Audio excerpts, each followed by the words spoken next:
ராம் ராம். வாழ்க வளமுடன். Voice of காஞ்சி நேயர் அனைவருக்கும் இனிய மாலை வணக்கம். இன்னைக்கு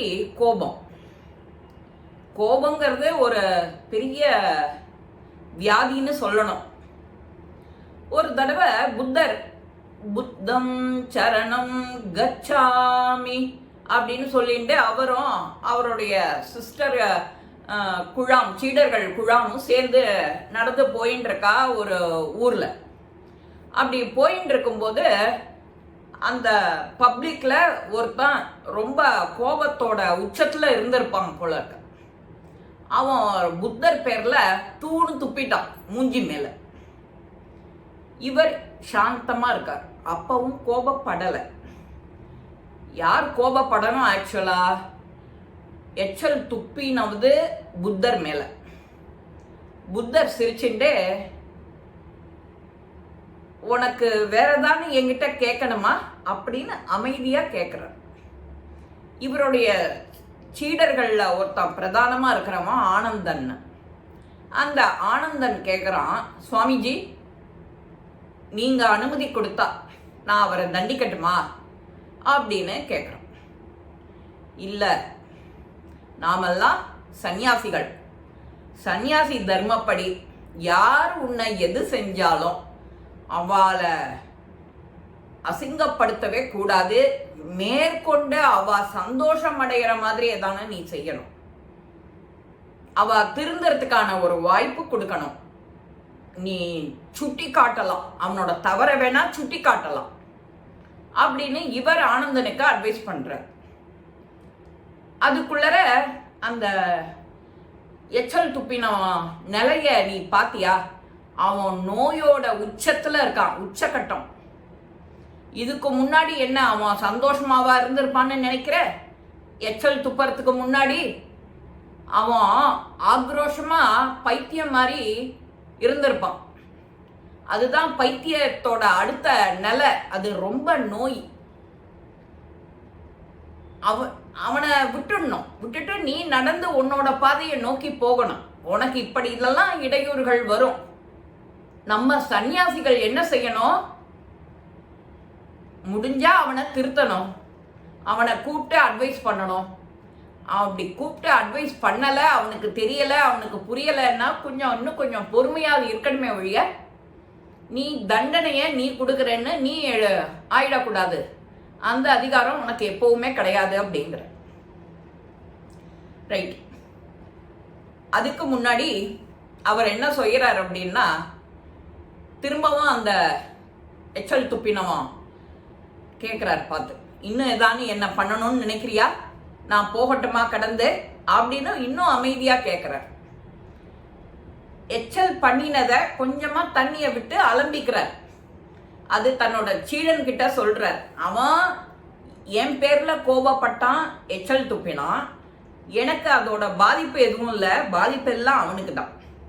அவனுக்கு ரொம்ப ரொம்ப பெரிய நோய், கொடிய நோய் இருக்கு. அவனுக்கு எதையுமே பொறுமையா ஹேண்டில் பண்ண தெரியல. அப்படி இருக்கிறப்போ எனக்கு ஒண்ணுமே இல்லை, எச்சல் தானே துப்பினா, தண்ணியை விட்டு அலம்பி தொடச்சிட்டேன்னா சரியா போச்சே அப்படின்னு இவர் மேற்கொண்டு ஃபர்தரா நடக்கிறார். அதான் உத்தமமான சன்னியாசிகள், உத்தமமான குரு அவெல்லாம் எப்படி இருக்கணும்னா இப்படி இருக்கணும். கோபங்கிறது பெரிய பெரிய வியாதி. கோபம்னா என்ன பண்ணுவோம்? ஃபர்ஸ்ட் பக்கத்துல தான் இருப்பா அவ, முதல்ல உன் சவுண்டு ரைஸ் ஆகும். ஏன் அங்க என்ன பண்ற நீ அப்படின்னு கத்துவோம் இங்கே இருந்து, ஒரு 4 வீட்டுக்கு காது கேட்கிற மாதிரி. அப்போ உன்னோட சக்தி எல்லாம் ஒன்று திரண்டு போறது ஒரு பக்கம் வேஸ்டா. நீ அந்த பழைய நிலைக்கு திரும்ப வர்றதுக்கு அடுத்த ஒரு 24 மணி நேரம் 48 மணி நேரம் ஆகும் உன்னோட இயல்பு நிலைக்கு வர்றதுக்கு. அதனால உன்னோட வாழ்க்கையில ஒரு நாளும் குறையலாம், இல்ல ஒரு 15 நாளும் குறையலாம். அது யாருக்கு தெரியும்? இவர் அழகா சொல்லி புரிய வைக்கிறாரு அந்த புத்தர். அந்த ஆனந்தனுக்கு சொல்றதோட இல்ல, நமக்கான பாடம். கோபப்படணும்னா எதுக்கு கோபப்படணும்? ஃபர்ஸ்ட் கோபமே படக்கூடாது. கோபப்படாம சிரிச்சுட்டே, அந்த கோபத்தை கூட ஒருத்தருக்கு இன்சல்ட் பண்ணணும்னா சிரிச்சுட்டே சொல்லிட்டு போயிடணும் அந்த வார்த்தைய. இல்லைன்னா நீ எதுக்கு எடுத்தாலும் சிரிச்சுட்டு போயிடணும். அது என்னோடது, நீ எனக்கு சொல்லலை, அது பாதிப்பு எனக்கு இல்லை அப்படிங்கிற மாதிரி நீ கடந்து போயிடணும். இந்த காலத்துக்கு இதுதான் மெடிசன். ஏடுறா அருவால வெட்டுடா அவனை, லூசர் நீ தான்.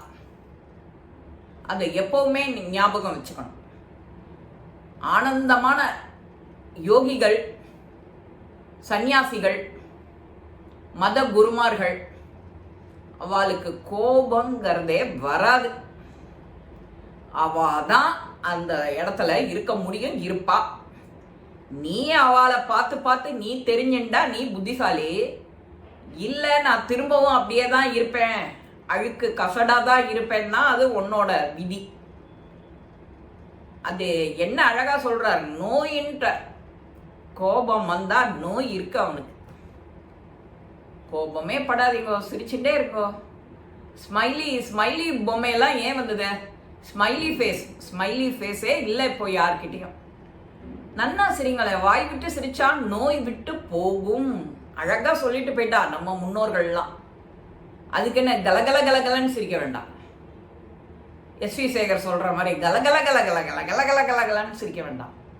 உனக்கு போதுமான இது. முதல்ல ஃபர்ஸ்ட் முகத்துக்கு எக்ஸசைஸ், அப்புறம் உடம்பு முழுக்க எக்ஸசைஸ். கோபங்கிறது உடம்பு முழுக்க வியாதி, அதுதான் உன்னை ரெட்டிப்பாக்கும். இதுதான் கோபத்தோட உச்சகட்டம், இதுதான் நோய். இந்த கோபத்தை எல்லாரும் அறவே விட்டு ஒழிச்சு வாழ்க்கையில நாமளும் முன்னேறணும். இந்த பதிவு உங்க எல்லாருக்குமே பிடிச்சிருக்கும். லைக் பண்ணுங்க, ஷேர் பண்ணுங்க, பெல் பட்டனை கிளிக் பண்ணுங்க, சப்ஸ்கிரைப் பண்ணுங்க, கமெண்ட்ஸ் பாக்ஸ்ல கமெண்ட்ஸ் போடுங்க. ஸ்ரீ மகாபிரிவா திருவடிகளே சரணம். நல்லதே நடக்கும். ஆனந்தமா இருப்போம் நண்பர்களே. வாழ்க வளமுடன்.